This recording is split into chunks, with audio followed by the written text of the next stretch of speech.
The first rule in grip sport is you tell everyone about grip sport.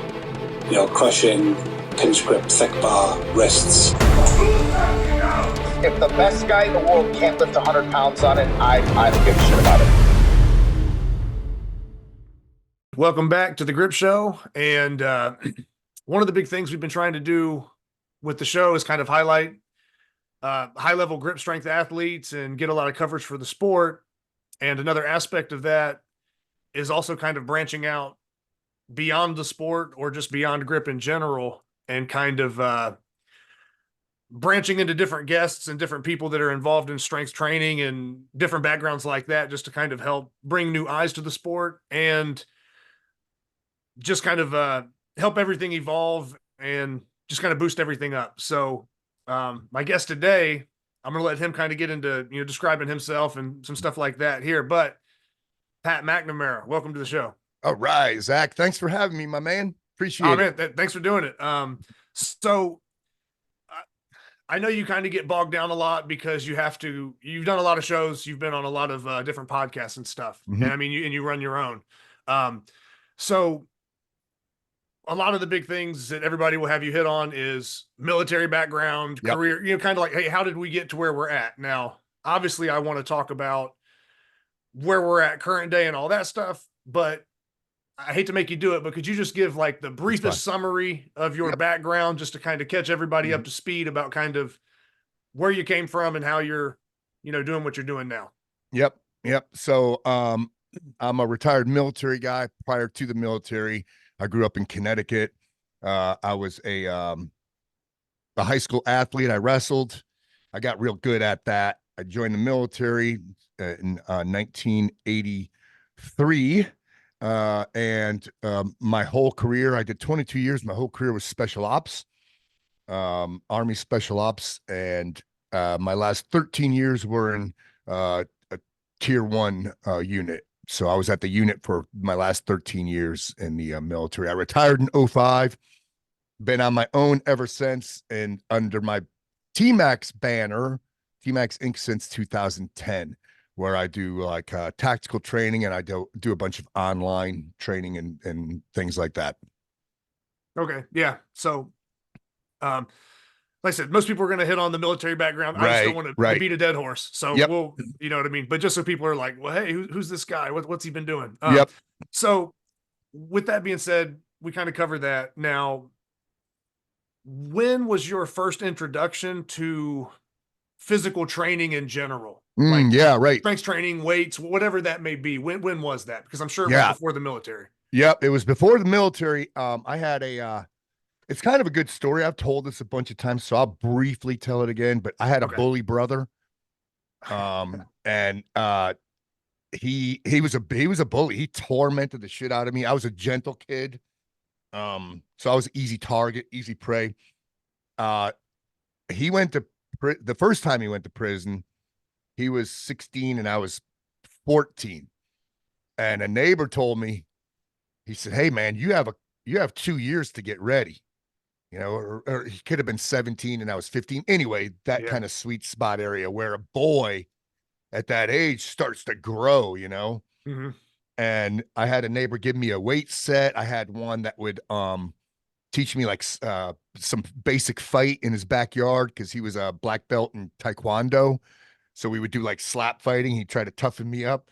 And then I joined the wrestling team in high school. So everything started right around that sweet spot time, like 14, 15 years old. And man, I went through a metamorphosis, bro, because damn, it was all new to me, doing like real hard, not other than just being a boy and playing outside, but like lifting weights and running, a mile as fast as you can and doing pull-ups and you're buying muscle and fitness magazines. You're going, oh my God, man. And then you start to see yourself develop, shoulders and little teeny traps and stuff like that. And which motivates the hell out of a kid, especially at that age when the testosterone is going through the freaking roof. And then girls start getting interested. And then, because what was the objective back then to work out? It's to impress freaking chicks, man. But the wrestling really did it for me as well. Joining the wrestling team and working out not only with the team, but I found myself in a position where I sucked my first 2 years, didn't win, anything. And the end of my season in 10th grade, I won a match. And that was the first time I was ever like physically victorious in anything, but I remember that feeling of victory going, oh my God, man, I want more of this. So then you become self-governed, and you want to seek better improvement on your own outside of what the team's doing. In order to get better, you have to go beyond what the team is doing. So I would go to the it was at the time it was Central Connecticut State University. No, it was college. Now it's university. And I would practice with the collegiate athletes, and they were very, very gracious. Because there were a few of us. There were like 3 or 4 of us that would go over to the college and practice basically like summer camp. So they were very gracious. They knew we were high school kids. They weren't going to jack us up. And we learned. But that was my first real introduction, and it came on fast and it accelerated quickly as well. Yeah, and so that kind of starting off, I mean, the wrestling, regular kind of weight training. I'm sure you're probably doing, I mean, basic general lifts, probably nothing yeah, super via specific. muscle and fitness. You're doing curls, you're doing bench press, you're doing overhead presses, and whatever you can find to do. Because it was one of those plastic weight sets that I had in my basement. The plastic with the concrete. They either have like concrete plastic or sand in them or something. Right. Sometimes. I know what you mean. Yeah. Yep. So it was just all the nug, what you don't know what you don't know at that age. So you're just nugging it out. You're just throwing weights around. Yeah. And then since then, Pat, you kind of went on and probably I'd say sometime around the military, I'm just kind of guessing, you kind of started to develop better sense of training and kind of how to be more efficient with it, and obviously started learning a lot more. I don't know if that would be around the time where you sort of were developing like combat strength training, but I mean, that would probably be like the early days of that when you're military. And what kind of led you down that path to kind of, I guess, create the sort of training split maybe you're doing nowadays? Now it's evolved over time, I'm sure, but what was that kind of like, kind of going from your basic training or whatever you were having to do in the military, and then like, how do I make this better, or how do I make this training more effective? The CST mindset didn't come until later in my career, but I have to go back in time a little bit to explain some of it. Okay. When I was in just a regular like pedestrian vanilla special forces group, we had a guy on a team who was really innovative when it came to working out, because early old school military exercise, you're pounding the pavement, you're doing like 5-mile runs in boots and crap like that with your kit on, and nobody ever considered like self-preservation, longevity, just beat down, and if you're hurt, you're a freaking sissy kind of thing. So you were constantly nursing injuries. And we had a guy on my team, and when I was in first group up at Fort Lewis, who was really innovative, and we started doing a lot of log PT, a lot of hill runs, a lot of like we'd run with axes and and chop logs and things like that. And I remember thinking, this is such a better method for me to clear my mind in working out than going to the gym. But when I was at the unit, I was there with a bunch of freaking absolute cyborgs, man. I mean, I was always top dog wherever I went in the military as far as like physically, until I got to the unit, and I was like, oh shit, man, this is next level. I'm at the top of the heap of mediocre right now. That's where I was when I got there. And because guys there they would PT twice a day. They get it early before work in PT, and then we had a designated PT time starting at 10:30 in the morning. And a lot of it was stuff like obstacle courses, wall climbing, building climbing, running, swimming, rucking. And then we had a gym too, and then guys would, hit the gym. And it hit me at one point because I was doing different stuff. I built what the guys referred to as prison, as a prison gym. Mhm. So we had a RTL out in the woods, a resistance training lab, where you do like SEER training. We had Yeah. one of those on the compound, and I brought stuff out there. I brought some logs out there, a bunch of 5-gallon water jugs with varying levels of water in them, some stones, a sled, and the perimeter of the RTL, the resistance training lab, was probably over 300 meters. And my objective was to basically like circumnavigate this thing with uneven loads, like front log carry. A front log carry will freaking crush your spirits, man, regardless of, how strong you are. Whenever I watch like those strongman competitions and they're doing front loaded carries up high, I know what that feels like. That sucks bad, man. And then I got more and more guys interested in it. They'd all come down. We had chains and all kind of just guys were starting to bring down trash, just junk. Yeah. And I got a following doing that. And then I was looking at our gym and I was like, man, we could do better, with our gym. So I got a green light from the unit and I brought in a strength coach, and he was the University of Michigan strength coach, Mike Gittleson. For those of you who have been around a minute, I know his name, Mike Gittleson. And man, he revolutionized my thought process when working out. And talk about like, it's very apropos for this show because he was all about grip, grip, grip, grip, grip, grip, grip. His saying to me, this always resonated with me, is limiting factor to all upper body strength is grip, and not just whole like fist grip, but distal phalanx, grip too, like fingertip. He had us doing a lot of fingertip because when guys work grip, they usually, just monkey grip something or grip it with their whole hand and not like this right here.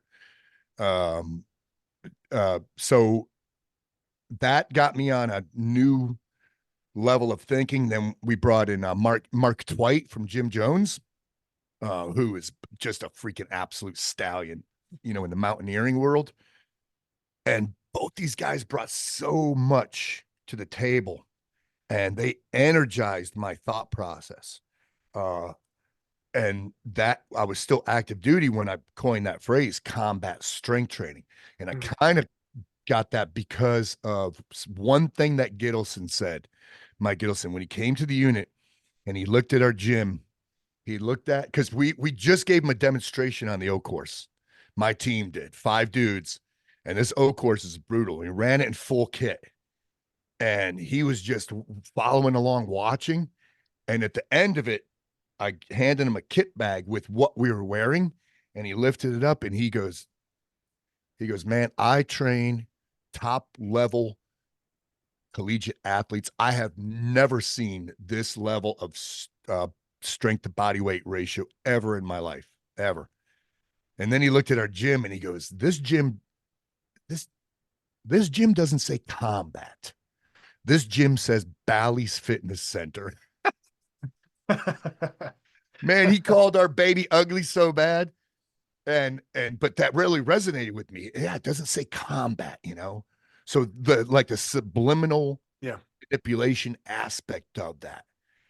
So I got a green light from the unit, and I because I'm a artsy fartsy guy, I made a stencil, and right above the entry to the gym, I put up in big red letters, combat strength training. So that's where I got it from. But Gittleson is the one who, when he said that, this gym doesn't say combat, you know? So, and he was just meaning, of course, by what was in there. He says it's because it was an ocean of bench presses and just stuff that we really didn't need. So he came a second time after he told us what to buy, equipment. And he said, once you get it, I will come back down. This guy was a freaking champion. I will come back down. And we didn't even, man, kudos to this dude if he's still around, because he didn't even charge us. Yeah. I mean, we bought him a plane ticket. You know, he could have charged us through the ass, but he just considered it a twofer because he had family somewhere around here. All right. And he was just blown away. He says, commandos want me to teach them strength training so they could kill people better. You know, that was his thought. So he was just blown away at that prospect. So the second time he came, we had all the equipment, and he kind of blueprinted it out, and we set it all up. Shortly after that, I retired, and I kept the process going. You know, I wanted to build on this thing more and more and more. All right, hey Pat. Now I don't want to make you, like I said, you've done a lot of interviews and stuff, so It's fine. I'm trying to keep you from regurgitating too many Yep. things that maybe are already out there. But considering we're on the topic of combat strength training and kind of where that started, and we're going to get into where maybe it's at today, for you and others. But one thing I think that would be newer to most of this audience, at least, and maybe anybody else that's watching, if they don't follow, you know, some of your stuff, you never know. But reasons to train. And Right. I know you got your reasons to train. Yep. No. I will repeat everything here because a different audience, you know, so Gotcha. I don't mind at all. But and this came a little bit later after I retired. So I retired like most ground pounders, pretty broken up. I mean, I had accumulated 4 reconstructive surgeries, 13 broken bones, concussion, TBI. And one of the things Gittleson talked about too was self-preservation, longevity. He says, there's got to come a time in your life when you have to think about stronger, longer. And that one resonated with me too, you know, stronger, longer. And then I developed like reasons why if I'm motivating somebody, what should I tell them? Why should you work out? Why? And then it came to me, you know, the reasons beyond cosmetics, because a lot of people think cosmetics, you know, looking good. Do I want to look good? Fuck yeah, I want to look good. I want to take my clothes off and look in the mirror and go, oh, thank God. Whew. But that's a byproduct. So my reasons are, number one, we talked about, right? Self-preservation, longevity, stronger, longer. Number two, the ability to save your own life. Right? That's big. Like running from danger, climbing up something, whatever it is. Third, and even more important than that, the ability to save somebody else's life. Can you imagine shouldering the burden of not being able to assist somebody because of lack of just strength and fitness? And then the fourth reason, being able to kick somebody's ass. So I think they're good reasons. And people will look at me when I say that and they go, oh shit. Yeah, man. Those are all good reasons. Those are good, solid reasons on why we should work out, exercise, maintain a level of fitness. And, you know, you've got to work out according to what you're capable of doing, because we're all born and built differently. So you have to be the best, just the best version of yourself. Not everybody's going to be a freaking, you know, absolute stallion. We're all born, built, we're capable of different things. So we're all developed differently, but I just think there's solid reasons, man. No, man. Yeah. Like I said, I like that. And I wanted to make that point for everybody, you know, just why to train and stuff like that. I think that's good stuff. Yeah, I don't know that I've had to use I mean, obviously I want to train, you know, self-preservation. I'm in this for longevity. I want to train for life, you know. I don't know that I've had to save my own life or necessarily use my physical stuff to save anybody else's life, but number 4, I'm pretty good on. Right. Yeah. You're solid there. Yeah. And the thing is, we don't anticipate, you know, like those are, you know, it's all contingency planning. It's what if scenarios. We don't want to be in a position where we have to shoulda, woulda, coulda something. You know, shoulda, woulda, coulda is a bad place to be in, especially when it comes to either saving your life or saving somebody else's life. Yeah. So kind of mentioning reasons to train, and like I said, could you give a maybe just a quick rundown of kind of how you break up your training days? Yeah, As far as absolutely. just the main training days, like I said, Mhm. I think you run mostly like a 5-day type deal Yep. with Yep. each day, having its own focus. But if you could just give it doesn't have to be long, but just a brief little rundown Oh of yeah, no. kind of how you break So that down. the recipe for the entire week it remains a constant. So the recipe is for my combat strength training programming is to work in anaerobic chunks in circuit to near metabolic threshold to meet an aerobic goal. So time management, right? So it only takes if you're doing shit right, it only takes like I'm going to use 30 minutes as an example. 30 minutes to work out to get everything done. The older you get, the more of a warm up you need. So for right now, it takes me like a full hour to get motivated, to warm up, and that kind of thing, and then to attack a workout. And then I bust the work week into 5 days. And what this breakdown does is it gives you focus for that particular day. So my work week is a power day, strength day, speed and quickness, hypertrophy, and skills. And skills is basically you understand the other things, right? We know what power is, we know what strength means, we know what speed and quickness means, hypertrophy. But skills is like anything you suck at or the shit that's not sexy. The balance, the hand and eye coordination, the unilateral crap, just all that unsexy crap that's necessary, especially as we get older, especially with balance and spatial recognition, and like proprioception, kinesthetic awareness of your feet under your body.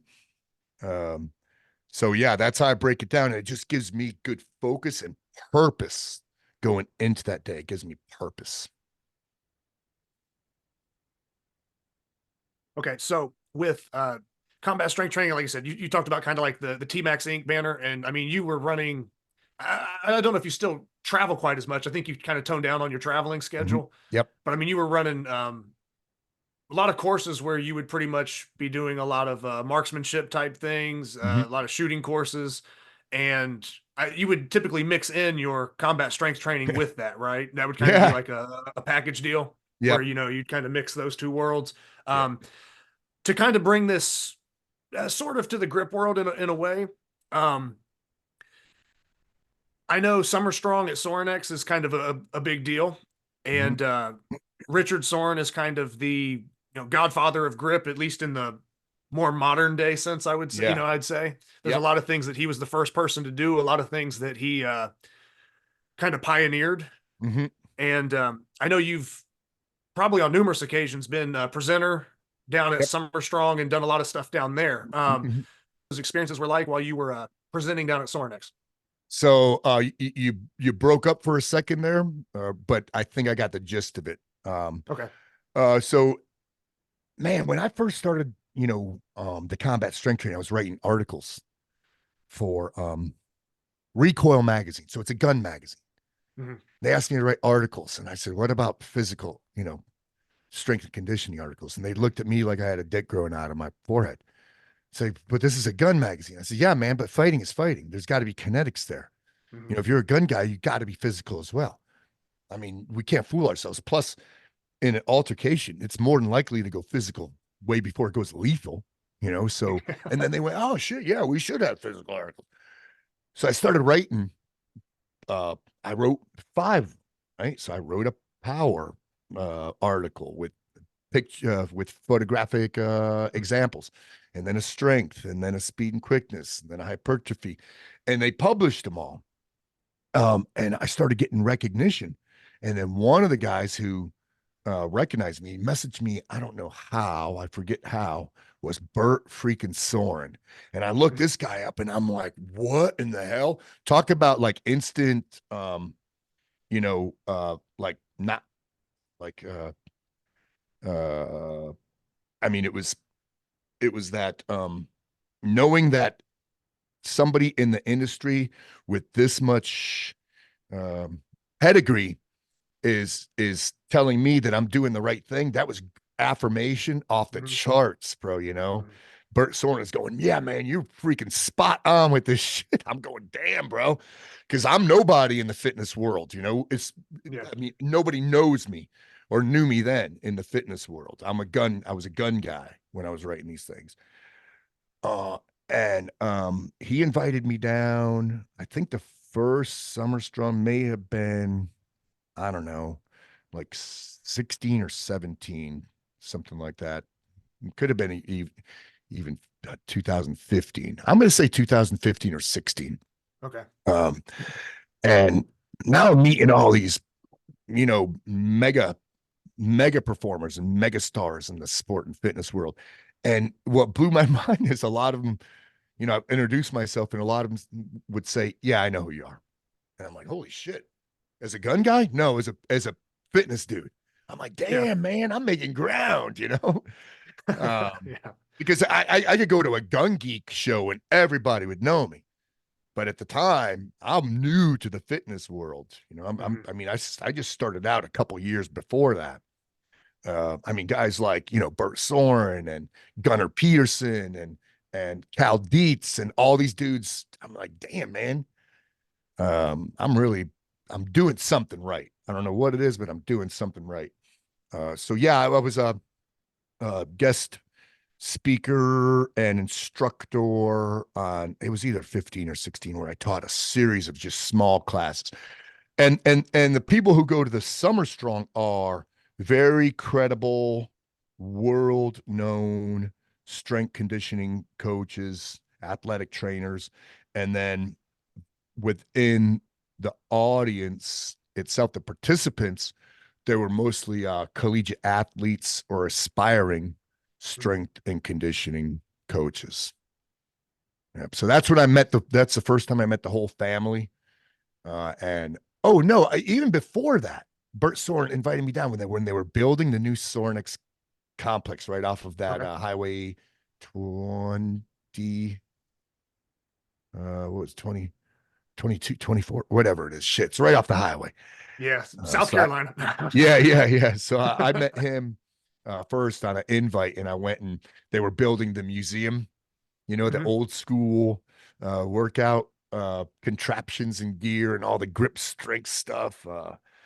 But yeah, that's what started my relationship with the Soren family, and I'm tickled pink to be a part of that family because it's a good crew. Yeah, because I mean they've definitely kind of branched out and gone you know, much beyond just your regular kind of fitness equipment company, whether it be like tactical outdoors. I mean, you kind of name it, you know what I mean? It's reaching different markets and different audiences, and that's the kind of stuff they're putting out. So yeah, that's I don't know, like I said, it's just cool to see strength exercise equipment companies that kind of take that route and go above and beyond. Right. And then, you know, they talk the talk and walk the walk too, you know? Oh yeah. Yeah. Now I had a question that was sent in for you about that. Somebody wanted to know that when you kind of went through the museum and kind of saw some of the stuff, did you try any of the grip stuff, or was there anything you kind of put hands on and just kind of checked out? Bro, I tried it all. Every piece. I don't remember any one specific, but like the odd shaped cones and the massive freaking dumbbells with grips about this fat. Yeah, like, probably Thomas inch dumbbells is what those would be. Yeah. About 2.5 or 2 3/8 diameter handle. Yeah. Yep. I tried it all. I mean, I was just like a kid in the candy store. Because I still have that. I'm still a child at heart and mind. You know, I'm still 5 minutes out of high school too. But I'm like full of wonder. So put me in a place like that. I was picking stuff up, trying this and that.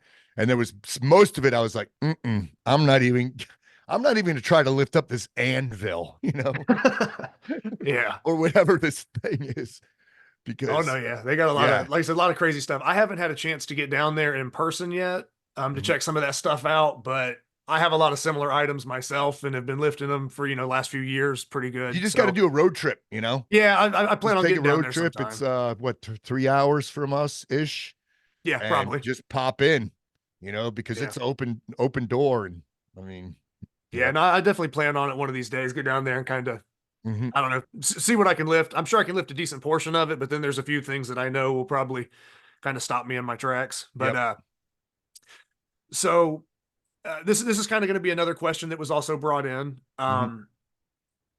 And it was somebody asking, basically, do you believe that having a strong grip was important for the work you did in special operations? And Yeah. and potentially, if you have any examples that maybe you could give, maybe a time or two or something that makes sense. I mean, obviously, we need our grip for a lot of things, but Right. this question's kind of tailored towards, how important did you feel like a strong grip was when you were doing, special operations work and things like that? And any Yep. examples would be cool to hear. I mean, there are so many of them because, push, pull, drag, those kind of things, Mhm. climb. Um, there was one, I mean, this just popped in my head right now. We're doing, a, a, a it was a big training event, and, we, we got to our breach point, and it was a failed breach or something. We couldn't get into it because I think what this was it was all mechanical breaching. When we hit this target, we couldn't do explosive stuff. So my team leader called for alternate breach. Now it was up another level. It was up a level, and there was no way to get up to this level, up to this roof because, and it was a high one story, but we were really good at like building climbing. So, you send a guy up, like, let's say maybe you're the best guy who could do a toe up, or you make a small pyramid, right? So you get everybody up, and there's still one dude down on the ground. And I remember telling the guys, hey, freaking grab my belt. I'm going to hang over and put my arm down. And I remember the last guy jumped up, did a toe up, and grabbed my hand. And he was looking at me like, holy shit, bro. He said, there's no way I'm going to slip from this grip. Yeah. And, getting him up, pulling him up to the, so that he could gain purchase on the edge of the roof. But another one was, I had to, I remember a time, and I got to think of the reason why, because this is for guys who are in the military. They're going to sound like this is stupid as hell. Fast roping. I remember climbing back up the fast rope instead of the bird letting it go. And I can't remember the reason why, but I climbed the fast rope back up, and it was a high fast rope. It was like through trees. So it was like a 60-footer. But I scaled that thing like freaking Jet Li, with my K vest on too, and got back in the helo. I don't know if it was like a piece of equipment was left in there that we didn't take with us, like a hooligan tool or what have you. But I was able to get back up into that helo, 60 foot with my kid on, and retrieve the equipment and fast rope back down, and they released the rope. I think the examples, had I been given time, I mean, those are two off the top of my head, Yeah. but having given time, I would be able to write down a laundry list of them, man. Just a laundry list. I could even recall people saying, come on, Mac, use that grip. And I don't recall what the instance was. But man, so freaking important. And back to Gittleson, it's a limiting factor to all upper body strength. And to draw on an example of that, he would we were doing some traditional Olympic lifts, when he was training with us, and take a deadlift, for example. He says, you can't use chalk, you can't use wraps, you can't use hook grip, because grip is limiting factor to all upper body strengths. How much can you deadlift now? Yeah. Like, good point, my man. Gotcha. Yeah. Then I'm trying to think now from here. These days, like I said, we're kind of mentioning grip, maybe in a past career type thing. These days, do you have certain ways that you kind of program that in and kind of still keep that sharp? And I real brief, I'm not going to go into this in excruciating detail, but I contracted a disease in 2021, May of 2021, called polymyalgia rheumatica, PMR, which is an autoimmune disease that attacks the entire body. So it's inflammation in your bones, muscles, and joints. So it completely immobilizes you and just it robs you of strength, of enthusiasm, of motivation, and the pain is excruciating. So it was real bad for 2 years, and I lost a lot of my strength. My legs atrophied. So after 2 years, so 23, I started getting better, and don't need to go into the hows and whys. If you're interested and if you're out there, ping me and I'll send you a link to the podcast I did on it, because I explained everything in excruciating detail in that podcast. But I always prided myself on grip. I was telling you the last time I saw you how I would do, just one arm barbell, kind of one arm barbell deadlifts. Yeah. And I was up to like 225 pounds plus 245, I think it was. Mm-hmm. And then once I got sick, everything just went to shit. And then once I started recovering, pull-ups is my thing. I love to do pull-ups. I mean, I'm 59 years old. I could still do 20 dead hang pull-ups. So I started doing the pull-ups again. I was like, damn, man, I need to, and I could feel, I was thinking Gittleson, grip, limiting factors, all upper body strength, blah, blah, blah. So I have I was wondering one day, I was like, how long should we human beings, able-bodied human beings, be able to hang? So a dead hang from a pull-up bar, how long? So I thought, I wonder if there's a book answer to that. So I got on the Google machine and just typed it in. How long should a human being be able to hang, And when I looked at the answer, I was like, what the, I mean, it was outrageous. It was like 10 to 20 seconds. Yeah. Yep. Something like that. So I have an online coaching squad, and I thought, well, let me present it to them, and let me present them with a challenge. And I did it cold, and this is once, like I said, now that I've been recovering from the PMR, I'm getting my strength back. I was doing the pull-ups again. I could feel my grip starting to rejuvenate, starting to reform itself. And my first hang was just under 2 minutes. But a lot of my coaching group, I said, you got to post this on, our Facebook page. I want to see your hangs. And a lot of them, there were a couple 9-second hangs, just 9 seconds. There were a couple that were pretty good, but I think that's a good measurement of where your grip is. And it's going to be, of course, different if you're a little popcorn fart, if you're a little sinewy dude and you're 145, 165 pounds and long, you should be able to hang for quite some time. You get above that 200-pound mark, the challenge is a lot greater. Mm-hmm. So I still do that. And then one of the things I started, this was freaking nuts, is one arm hang. So you're hanging by one arm and then doing knee raises, knee to chest. How many of those can you do? And the thing about strength is, out of all of like power, speed, and quickness, hypertrophy, strength is the one that you could see the fastest results on, because it's all about supply and demand. So the first time I tried those, I was able just to hang and not do one. But you go to the point of failure. So 2 days later, I tried it, and then I was able to do one on each side. A couple of days later, I tried it. I was able to do 3 on each side. I mean, this is in a matter of days. Yeah. Because once again, strength is supply and demand. If you put the supply on it, your body's going to demand that it learns how to do it more. It's going to require that you're able to push harder and longer and faster and all that stuff. But I got up to 9. Okay. Now I have to revisit that, because I've been kind of shamming on it, but I have to revisit those.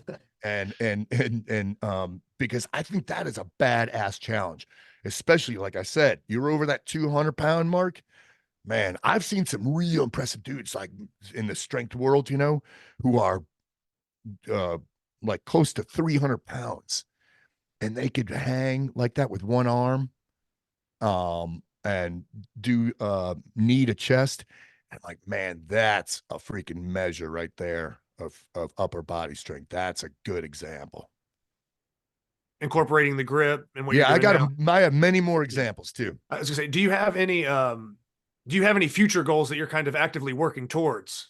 Like a certain weight, certain rep, or a certain feat of strength, maybe involving grip that maybe you're kind of looking at? Well, I always go to the pull up, Mhm. because I think a pull up is kind of the personification of a life-saving exercise, being able to pull your body weight up. And a lot of men, especially my age, but a lot of men in general can't even do a pull-up anymore. They could rest on their laurels and say, in high school I was able to do 15 pull-ups, but they can't do one now, a single one. Yeah. So the pull-up to me is is I would love to get back to 25 dead hang pull-ups. And then farmer's carry that's to me, that's one of the best exercises out there for total body strength, but it's very grip reliant. Oh yeah. Because and the thing about a farmer's carry is it's appropriate for us human beings because we are load bearing creatures. We're not designed to do certain things. People would like to measure strength, for instance, by how much can you bench press. To me, that's not a measure of strength. That right there is there's a lot of technique there. It's very subjective, but picking shit up and moving with it, that's because that's not subjective. Move from point A to point B with these things in your hands dangling from you. That is to me a measure of all around strength. So I would challenge a dude when he says, well, how much can you bench press? I'd say, well, how far can you walk with two 100-pound dumbbells? Yeah. Well, Because and that's the what's thing. going to give out is your grip. Yeah, and we see that a lot with, and like I said, there's certain compound lifts and stuff like that that are, I guess ways to test strength or measure strength. But like you're saying, when you kind of put an application to it, Mhm. or you have to kind of set it in motion, um, the stuff like you're mentioning, where there's like maybe pull up variations or heavy Mhm. carries, that's going to probably serve you in a wider variety Right. of life stuff Yeah, versus man. There's you more just lay real on your world. back. Yeah, real world application type of stuff. I Yeah. mean, I've never been anywhere in the world on any shitty place, bad situation where I said to myself, dang, I wish I did more bench press. But running a 400 or being able to carry something long distance, those things always, that's a recurring Mhm. thing, in real Yeah. world applications. Like, holy shit, man. Whew, I got to work on my freaking grip a little bit more because, I couldn't carry I couldn't, it was the first thing to give out, for instance, carrying a litter, when you're carrying a Yep. 4-man litter, and you got a dude on it who's 200 pounds and he's wearing 40 pounds of lightweight shit.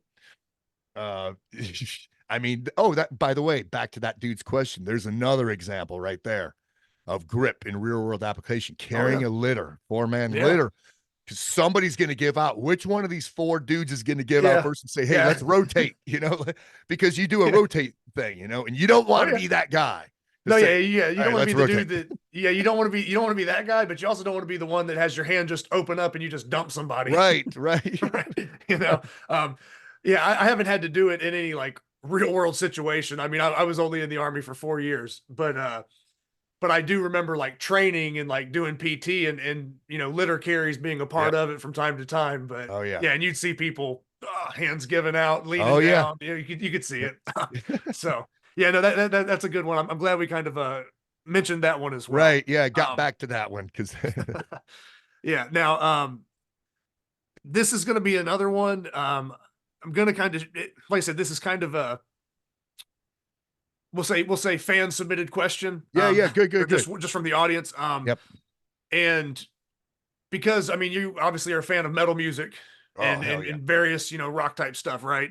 And I believe it's a movie quote. And they want to know, this is the question: Mhm. Lemmy or God? Oh, see, that those right there, because yeah, I mean it. Shit, Lemmy or God, man. They both are very influential and extremely important entities, characters, you know. So I'm not gonna put one above another. Yeah. um, but yeah, I love questions like that. I wish there were more metal questions because that could be a whole nother podcast in Oh yeah, itself. no, for sure. And I think it's from some movie. I'm not the best with. Right. I know a lot of movie quotes, but it might be like something Mhm. a little bit different. Westerns or something, you know. Yep. but Right. um, but yeah, with this, That's a but funny one. I think the Lemmy or God was like a trick question in the movie because the answer is like, oh, Lemmy is God. Like Right. it's like a Right. metal thing, Right. you know, whatever. Yeah. But Yeah. There's probably a book answer, and I probably screwed it up because I don't know the movie. no, yeah, it's all good. Like I said, I wasn't familiar with it either, Right. but because I know you're kind of a metal guy, Yep. I figured I'd throw that one in there. Just speaking of the metal topic, real quick, like I said, I don't want to go do like a whole entire No. thing No. and go too crazy, Um, but you like metal, you listen to a lot of it. It's in a lot of your videos when you're training. You kind Yep. of use that for motivation or just to kind of get pumped up when you're doing stuff. Currently, what kind of stuff are you listening to, or what's kind of your go-to stuff right now? Yeah. Great. So I like to consider myself like a metal ambassador, an ambassador for heavy metal music. I just think it's metal is violent so that we don't have to be, you know, it's violent and aggressive so that we don't have to be. But I am 100% motivated by metal, you know, and the hard days of PMR, you know, in the real hard days, it sucked to work out. It was every ounce of my being said, don't freaking do it. Sit in that recliner and just take a nap. But I would find myself, I would go to the driveway and I would crank up my freaking tunes, man, just crank them up and then just feel that surge of energy. You know, if I'm hearing like Soulfly do a cover of Helmet in the meantime, um, man, I could feel that freaking surge. But right now, I uh, I'm I'm first and foremost Judas Priest. I'm a Judas Priest Okay. guy since early 80s. I'm a Yeah. Judas Priest. I mean, to me, and people will disagree with this, they're the first metal band because they started in the 70s. They had a song in the 70s called Dissident Aggressor, bro. Are you kidding me? In the 70s. People would say Black Sabbath was first metal, but the thing is, they didn't wear the crown because Tony Iommi said, no, we're a hard rock band. So Priest said, we're metal. So anyway, but I'm a first and foremost Judas Priest, but my go-to right now is Lamb of God. That's my All right. go-to. Yeah. Right now, I got a story about that too. I don't know if you heard about this, but I went to the show last Saturday in Raleigh. They were just in Raleigh. Yeah. Yeah. So it was Lamb of God, Mastodon, Harry King Band, which is like Slayer reincarnated, and Malevolence. Now, what a lot of people don't know is Randy Bly and I we became buddies. Okay, and that's the lead singer for Lamb of God. For Yeah, anybody lead singer for it's Lamb not of aware. God. Yeah, Yeah. we became buddies. He's a really freaking good dude. He's a great ambassador for metal, and you know as far as frontmen goes, right now to me, he's top of the heap. Frontmen. I mean, he is top of the heap. When you see them live, you are just emotionally saturated with energy that is just oozing from your pores.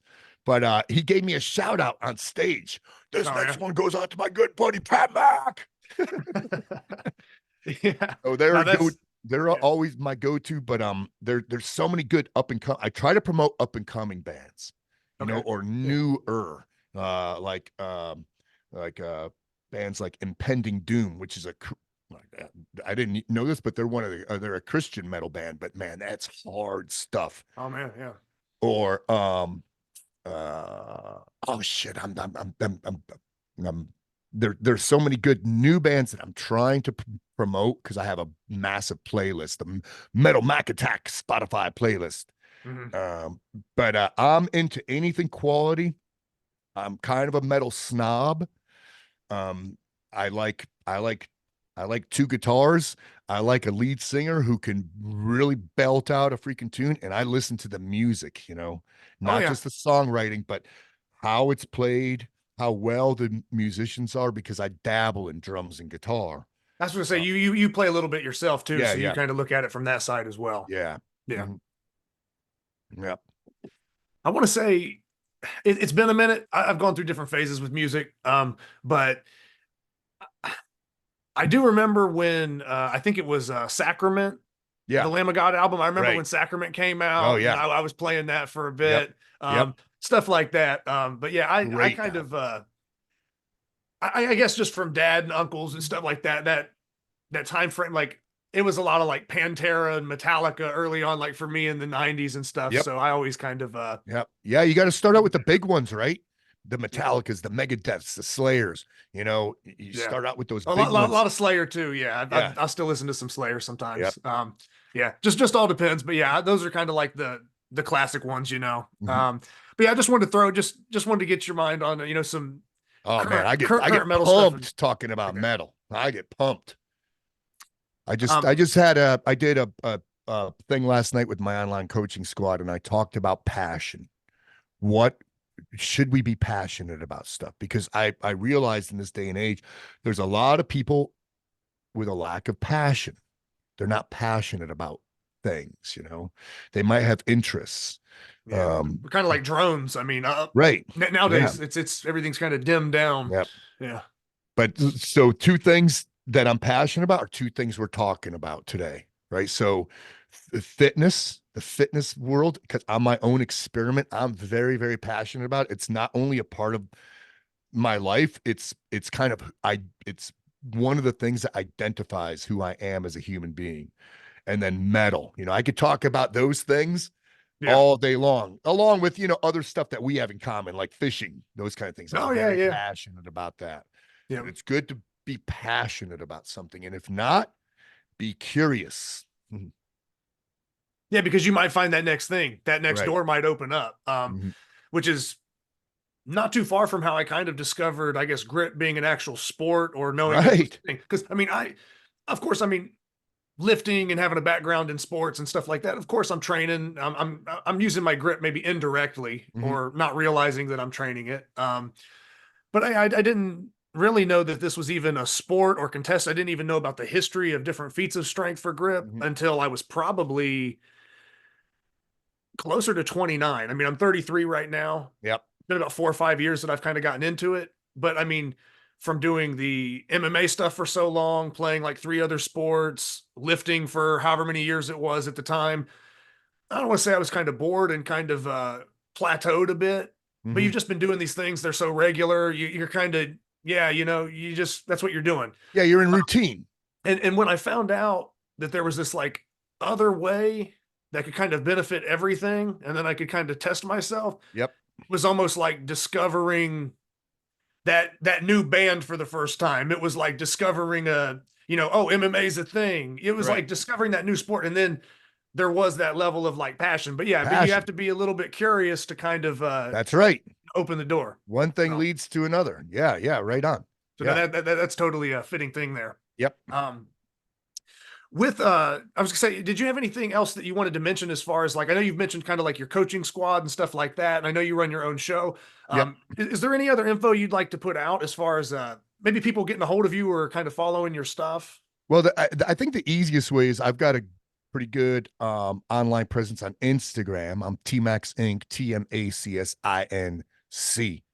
And then my uh, partner and I, my buddy and business partner, CJ Ortiz, we run this right here, University of Badassery.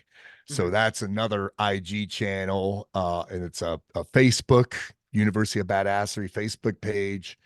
And we have podcasts through there as well. But those are the big things. And I get messages all the time, and I don't mind, Mhm. on IG. If they're because I will screen all of them, and I can't answer all of them. But if somebody says, "Hey, I heard you on, the Grip Show, can you answer this?" I will definitely, Gotcha. Yeah. I will answer that question. Well, So, one thing I noticed when I think, like sometimes on Instagram or certain platforms, it'll kind of show like who's following who, or yep. hey, you have mutual people that follow whatever. Mhm. And I think when I was looking at your stuff, I kind of noticed there was a few grip people that I know that are following you, Yep. but it's going to be a surprise when they end up seeing this episode because they're probably like, oh man, I'm following this Pat Mac guy and he's doing Right. all this, and then like, oh, you're going to creep into their world because you're going to pop up on a show Right. that they're watching. They're going to be like, oh. So I think it's going to be interesting. They're not going to really be expecting that. Right. It'll kind of be like a curveball, you know? Yeah, it's great, man. Cross pollination, and we're all part of the same industry, and I think it's great. It's shows like this are great shareware. You know what I mean? Mhm. Because I learn, I if you look at who I follow, a good percentage of it, besides for like birds and nature and crap, is our fitness sites. You know, I'm fitness, I'm metal, and I'm nature. That's what I am. So, and I learned so much from a lot of these guys I'm following, and it's very eclectic. It's all over the map. I could have an endurance athlete, and then look at what you're doing. Picking up just ri ridiculous freaking chunks of metal, and then get something from everybody, or get inspiration from all of these people. Yeah, because I mean, these days everybody's kind of glued to their phone. Yep. But so I try to make it a habit to not do it as much. Right. But if you are going to be spending that time, or you do have a selection of things that you're going to be viewing, you kind of want that to be quality. So it Right. is something where you're watching something that you can actually learn from, something that Mhm. kind of inspires you, and that stuff helps with training as well because you get ideas, and then it makes you want to kind of go out and try stuff. And Right. I think everybody kind of feeds off each other Yeah, man. if you're in the right circles. It's reciprocal, It Yeah. should be that way. Now, this is a question for me that Yep. I like I said, I kind of like to ask people this sometimes because we understand like there's certain feats of grip strength that are like gold standards or benchmarks. And we kind of understand, certain numbers on certain lifts equal, that level of strength, whatever the case may be. Mhm. But there's always those people that maybe nobody knows their name, or nobody knows of a particular lift. Like, oh, how much did that guy bench? Mhm. But you've probably seen them do some like blue collar feat of strength that was just like ridiculous, or you know what I mean? Yep. So the question would really be like, and this could be grip or just overall strength, or Mhm. both. Is a person that has the strongest grip that you've ever been around, maybe an example of something that you saw that was just like mind blowing, or just the strongest person you've seen, maybe just doing some blue collar feat of strength, like picking a log up that nobody else could move, or it could be anything, but just something along those lines, just something that maybe isn't so famous or known, but it was Um, ridiculously strong. well, I mean, I could I could reach back to the unit and give you dozens of examples of just Mhm. levels of fitness that I'm going, how how did you do that? Yeah. Those are numerous. Out in this world, um, I've seen, I think what I was impressed with, I go to the winter strongs too, Okay. the Yeah. Sornex winter strongs, and watching guys throw, throwers, people Yeah. who could throw. Oh yeah. Dude, I was so freaking impressed with that. I mean, I was, because I'm watching world champions throw stones, not, I'm talking uneven, awkward objects. Yeah. No, there's no book answer for that. And they're doing different throws over, behind the back, or throws with a twist. And that right there fired me up, man. So one of the things like at least once a month, I get out and throw stuff. Now, back to that point, I worked out not too long ago with John Call, Juji Mufu Hmm. Yep. came to my place. Talk about feats of freaking strength, man. You could say people will poo-poo him. Oh, yeah, he's freaking taking stairs. Hey, bro, you can't, that level of athleticism, that's work, bro. That is work. Yeah. Um, and he blew my mind just with his level of fitness, his flexibility, his agility. And I was pleased that I smoked him on throws. I was Okay. like, Yeah. where's this guy's chink in his armor, man? What is it? Yeah. And But the you, were you transverse guys, plane, he okay, kind yeah, of keep going. Yeah. sucked it. Transverse plane and power, rate of force production, transverse. He didn't have the human trebuchet, Yeah. It's not And like, let's say for anybody listening, yeah, as far as like transverse, we're basically talking about like that twisting, like rotational. rotational. If you're throwing a kick, a punch, you're Yep. launching something, that kind of thing. Mhm. And what were you guys throwing when you guys trained together? Was it the We're center throwing mass the, bells from the Sorinex? Sorinex CMBs, the center mass bells. Yeah. Yep. Yep. Yeah. And how heavy were you guys throwing? I'm just curious. I'm I just like, think we were just throwing 20s. okay. Yep. But launching something 20 pounds is, Right. I mean, Yep. you get it, Yeah, you get yeah. it too heavy, Yeah. you almost can't do much with it. Right. If you get it too light, then you're really not getting Yeah, anything yeah, out of it. yeah, So yeah. it's probably a Yeah, pretty good sweet spot. And then, because it's power, right? So rate of force production, no speed, no power. If it's too heavy, you got no speed. yeah. So yeah, so when I do throws, and I'll probably do some this weekend, because that always motivates me when I have lack of idea or lack of motivation. I load up my CMBs and go into the field across the street and just throw shit, man. Just Yeah, no, throw I, shit. I don't have like I don't have a background in this, but like I have some like don't have like the York blobs, which are like the halves of dumbbells that have been cut off. People will pinch grip them and stuff. Um, I do have like I have like 3 or 4 different cannonballs that I Mhm. bought online that were actually like old legit cannonballs. And Oh, cool. sometimes for like upper body days or something, if I was warming up before I would bench press or before I would get into upper body type stuff, I would go out and do like 20 throws or something Yep. each side, and just, I mean, shot put them, press them, launch them, Yeah. throw stuff up for height, things like that, just to kind of Mhm. get your body primed. So like I said, I'm no expert thrower by any means, but I can generate a little bit of force. But Yep. that's one thing we do see in the grip world is, well, rock climbers Yep. come into the sport and do very well, obviously, because I mean Right. they're constantly just, It's off the they're, charts. yeah, I mean their weight and body strength ratio is ridiculous. Their Mhm. finger tendons are like cables. Yep. So they usually have a real good time kind of transitioning into grip stuff. And then from here and there, you get some grapplers, Mhm. wrestlers, and grapplers will come through.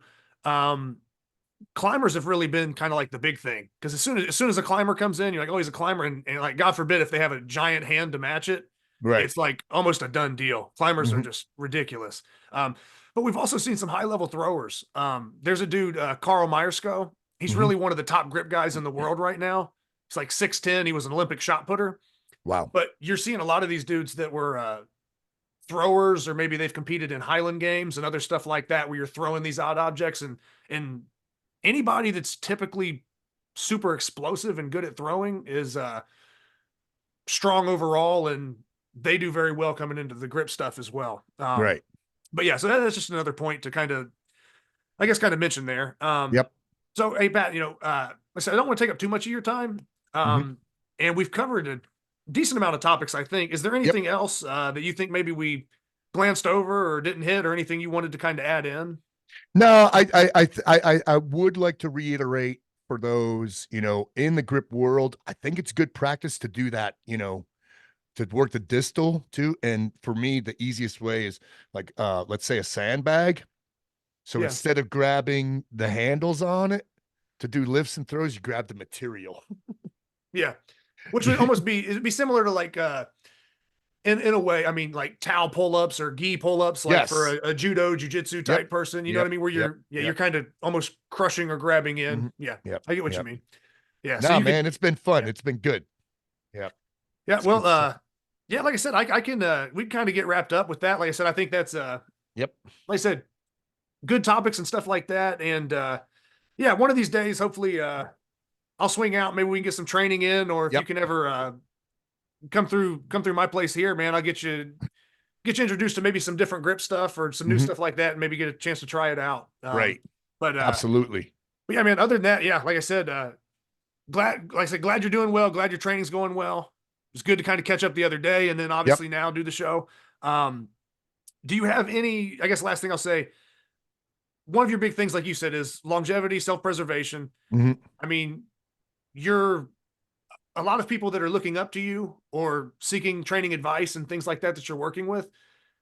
they're kind of in that middle-aged range where, Mhm. they're trying to be as well-rounded and as good as they can. And you're kind of, leading that by, I mean, Right. you're 59 right now, right? Yep. Mhm. Yeah. So, I mean, we've seen a lot of grip people kind of excel, for really long term. Like Ode Haugen is another guy who, Mhm.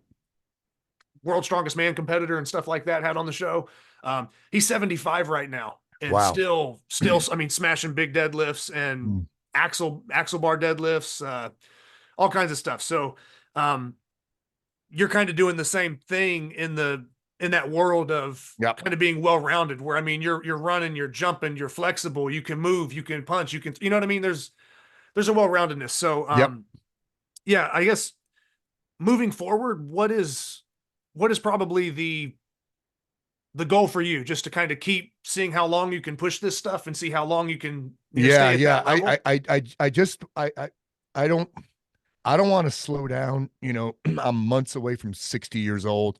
Mhm. I don't think that that we have to accept mediocrity because of age and say, well, shit, man.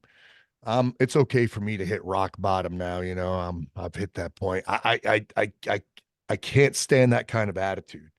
Um, I want to just maintain. My goal is to maintain a really good level strength fitness and for as long as possible. And then one of the things I try to do is recognize voids. What do I suck at? What can I get better at? What am I capable of doing without, of course, getting hurt? For the older guys, you don't want to go to a gym and get hurt, man. It's called fitness, not brokenness. You got to put the ego aside at some point. You don't need to lift shit so freaking heavy that you risk a chance of shooting your intestines out of your asshole. Just think about that self-preservation, longevity, and try to recognize voids, get out of routine. Routine is the playground of a dull mind. Specialization is for insects. So try to mix shit up. I'm one of those idea guys. I've got everything online, LinkedIn, X, Instagram, YouTube. I put a lot of ideas out there so that guys with a lack of creativity and ideas can just follow my shit and go, oh, that's a good idea. Oh, that's a good idea. Oh, that's a good idea. I want to be, a good steward of this community, and I want you to fire me up because fire is reciprocal. I like to fire people up, but I need it in return too. All right, man. Hey, Pat, thanks again. Like I said, we'll wrap up with that, because like I said, Yeah. you put that together pretty well. So, yeah, man, we'll go ahead and close out with that. And yeah, wish you the best in your training. And like I said, we'll get some training in sometime, Yep, hopefully here absolutely. soon. But yeah, Right thanks on. again for doing the show. And thanks for kind of connecting all the dots with the just every aspect, from the grip Yep. to overall body strength, everything else. So yeah, thank you for this. And I'm sure the listeners are going to enjoy this one. So Thank you, Zach, and thanks to your listeners for listening.